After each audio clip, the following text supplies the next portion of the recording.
বন্ধুরা, তোমরা সবাই কেমন আছো? আশা করি ভালো আছো, সুস্থ আছো। তো আমিও ভালো আছি। মৌসুমি অফিসিয়াল চ্যানেলে তোমাদের সবাইকে জানাই স্বাগত জানিয়ে আজকে শুরু করছি নতুন একটা ব্লগ। চলো তোমরা দেখতে থাকো, আশা করি ভালো লাগবে। তো ভালো লাগলে অবশ্যই একটা লাইক, কমেন্ট, শেয়ার আর আমার চ্যানেলটাকে সাবস্ক্রাইব করে দিও। তো চলো, আমি এখন চা খেতে বসেছি। তো দেখছো সঙ্গে কী নিয়ে বসেছি, নোনতা বিস্কুট। তো নোনতা বিস্কুট দিয়ে চা খেতে আমার ভীষণ ভালো লাগে। তো বাড়িতে বিস্কুট সবসময় থাকে, বিস্কুটটা শেষ হয়ে গেছে। তো তার জন্যে মেয়েকে বললাম দোকান থেকে বিস্কুট আনতে। তো দেখো এখন নোনতা বিস্কুট নিয়ে এসেছে আর আমি চা রেডি করে নিয়েছি, দেখতে পাচ্ছ। এখন আমি চা খাবো, র চা, দেখতে পাচ্ছ। মেয়ে খাবে না, মেয়ের জন্য আলাদা টিফিন বানাবো চা খেয়ে।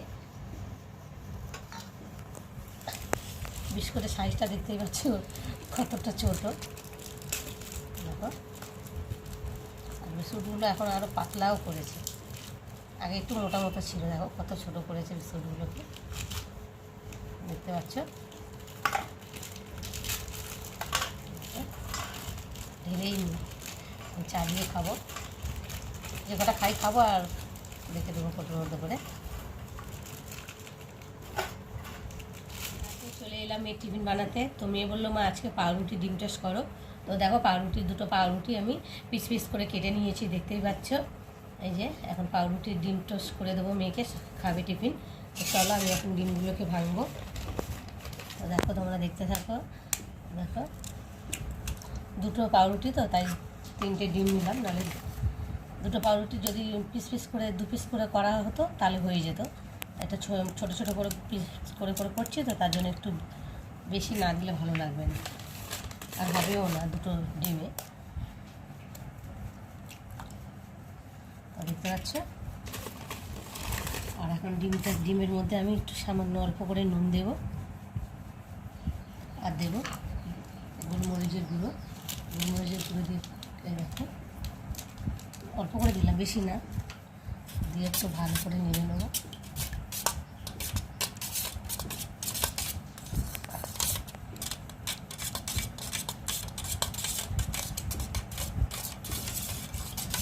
নুনটা গোলমরিচটা ভালো করে গুলে যায়।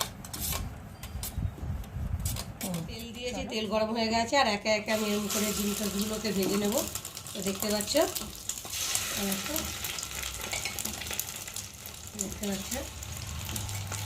হয়ে গেছে, আর আমি এখন উল্টিয়ে দেবো।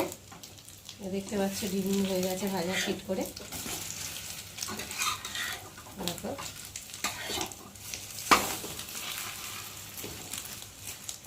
মেয়ে ডিম টোস্ট বানানো রেডি হয়ে গেছে, দেখতে পাচ্ছ। আর মেয়েকে একটু গরম গরম খেতে দেবো, তো মেয়ে খাবে। আর আমি মেয়েকে টিফিন করে দিলাম, মেয়ে খাচ্ছে, আর আমি এদিকে রান্নায় এলাম। তো দেখো সবজি নিয়ে বসেছি, বেগুন আছে, আলু আছে, উচ্ছে আছে, পটল আছে, টমেটো আছে। কি রান্না করব দেখছি, তো ভাবছি যে কি রান্না করব। আর এখানটায় দেখো কুদ্রি নিয়ে এসেছি, দেখতে পাচ্ছ। কুদ্রিটা ভালো করে ধুয়ে নিয়ে এসেছি। তো আমি 400 গ্রামের কুদ্রি নিয়েছি, তো ভালো করে ধুয়ে এনেছি। আগে ধুয়ে এনে এখন কাটবো। তো দেখো কুদ্রির দুধ দিকে মুখটা ফেলে দিলাম, দিয়ে 4 টুকরো করে কাটবো কুদ্রিটাকে।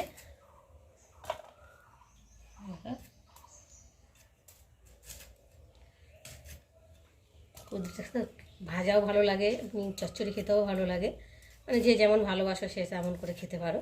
তো আমার তো খুব ভীষণ ভালো লাগে কুদ্রিটা। চুনো মাছ দিয়ে হলে তো তাহলে তো কথাই নেই, চুনো মাছ দিয়ে বেগুন টেগুন দিয়ে ভালো লাগে। তো যাই হোক, আমি আজকে তোমাদের সাথে কুদ্রির রেসিপি শেয়ার করব। দেখো এখন কুদ্রিগুলো কেটে নিই।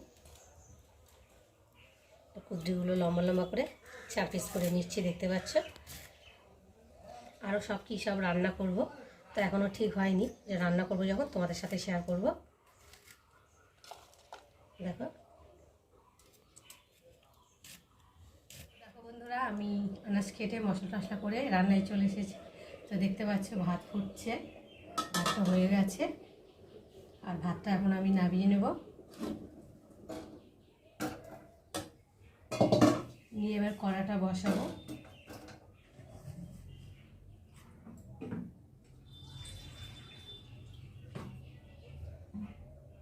একটু জল দিলাম, আর এই দেখো সয়াবিনগুলো সেদ্ধ বসাবো। কুচো সয়াবিন, দেখতে পাচ্ছ। তো কুচো সয়াবিন টেস্টটা খুব ভালো লাগে খেতে, তো দেখতে পাচ্ছ। সব সয়াবিনই খেতে ভালো লাগে, তো ছোটোটা আরও ভীষণ ভালো লাগে। তো দেখো আমি এখন গরম জলে বসাচ্ছি, একটু সেদ্ধ করে নেব। আর এর ভিতরে এখন ভাবছিলাম জল ঢালবো, কিন্তু জল ঢালবো না, ভিতরটা একটু নোংরা নোংরা পড়েছে, তো মেজে নেবো, তার জন্য এখন জলটা ঢালবো না।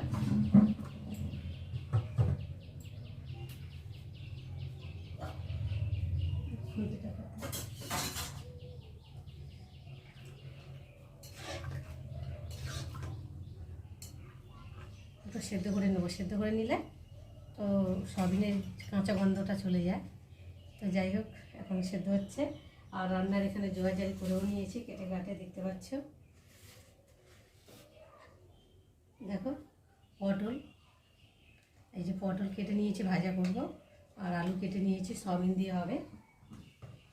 কি গরম লাগছে।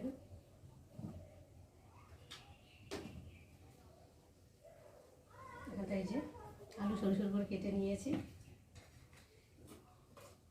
আর এই যে কদ্দি, আলু দিয়ে চচ্চড়ি করবো কদ্দি। আর মশলা বেটে নিয়েছি, এখানে মধ্যে দেখতে পাচ্ছ। আদা, রসুন, পেঁয়াজ, লঙ্কা, টমেটো এগুলো সব কেটে জোগাড় করে নিয়েছি। আর ভাতটা তো হয়ে গেছে। আর সয়াবিনটাকে একটু সেদ্ধ করে নেব।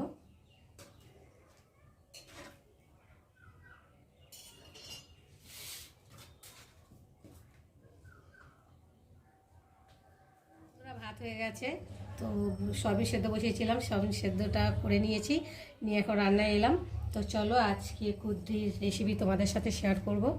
তো চলো, প্রথমে কড়া বসিয়েছি, আর এখন আমি কড়ার মধ্যে সর্ষে তেল দিলাম। তেলটাকে একটু ভালো করে গরম হতে দেব।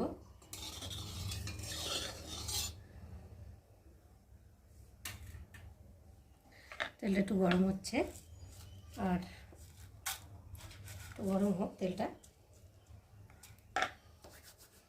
আর এর মধ্যে দেবো গোটা জিরে ফোড়ন,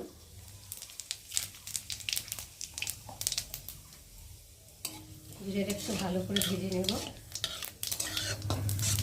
দেখতে পাচ্ছ, জিরেটা একটু ভালো করে ভেজে নিয়ে, আর এখন এর মধ্যে আমি দিয়ে দেবো রসুন।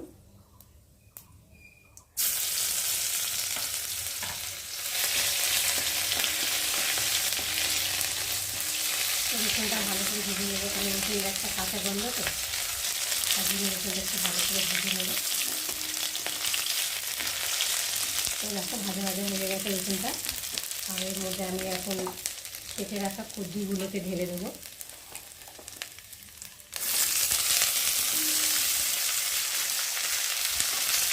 আলুগুলোকে ছোটো ছোটো করে কুচিয়ে নিয়ে দেখতে পাচ্ছ, যেমন সবজি কেটেছে তেমন আলু কেটেছে।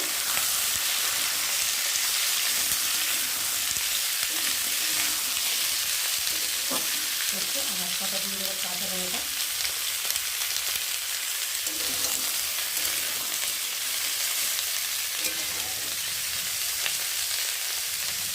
দিয়ে দেবো কতগুলো কোচানো পেঁয়াজ।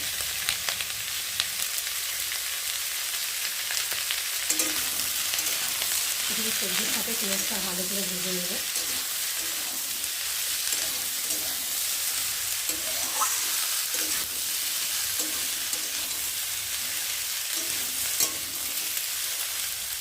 ভালো করে ভেজে নিতে হবে, তাই সবজির একটা কাঁচা গন্ধ আছে। দেখতে পাচ্ছি সবজিটা ভাজা ভাজা হয়ে গেছে। দেখো, আর এখন ওর মধ্যে আমি দেবো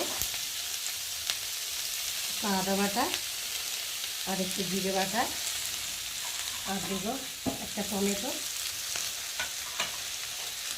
আর দেবো পরিমাণ মতো নুন, আর দেবো লঙ্কার গুঁড়ো, এই সরি লঙ্কা না, হলুদের গুঁড়ো। তো গুঁড়ো লঙ্কা খাই না, তো তার জন্য গুঁড়ো লঙ্কাটা দিলাম না, কাঁচা লঙ্কা দিয়ে বানালাম। তোমরা চাইলে গুঁড়ো লঙ্কা দিয়ে বানাতে পারো।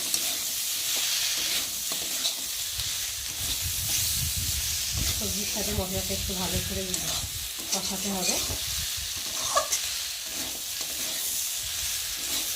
অল্প কষিয়ে আবার মশলাটা একটু কাঁচার গন্ধটা ভাতটা যাতে যায় সেইভাবেই কষাতে হবে। তো চলো আমার মশলার সাথে সবজিটাও কষানো হয়ে গেছে। তো বুঝতে পারছো সবজিটা ভালো কষানো হয়ে গেছে, আর মশলাটা থেকেও কাঁচা গন্ধটা বেরোচ্ছে না। তো যাই হোক, ভাজা হয়ে গেছে। আর এখন আমি জল দেবো অল্প করে, এখন জল দিচ্ছি। খুব একটা দিলাম না, অল্প করেই দিলাম, মানে মাখা মাখা করবো তো তার জন্যে। বন্ধুরা, তো চলো আমার তরকারি বানানো রেডি হয়ে গেছে, দেখতে পাচ্ছ। আর আলুগুলোও সেদ্ধ হয়ে গেছে, কুদ্রিটাও সেদ্ধ হয়ে গেছে। তো এখন আমি নামিয়ে নেবো। আর দেখো মাখা মাখা মতো করেছি। আর তার আগে নামাবার আগে একটু স্বাদ মতো চিনি দেবো।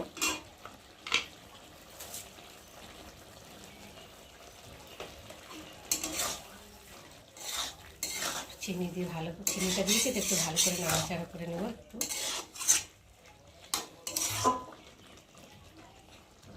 দেখো রেডি হয়ে গেছে আমার কুদ্রি রেসিপি। তোমাদের কেমন লাগলো তোমরা অবশ্যই বলো। বন্ধুরা দেখো, আজকে কুদ্রি রেসিপি রান্না করেছি, তোমাদের সাথে শেয়ার করেছি।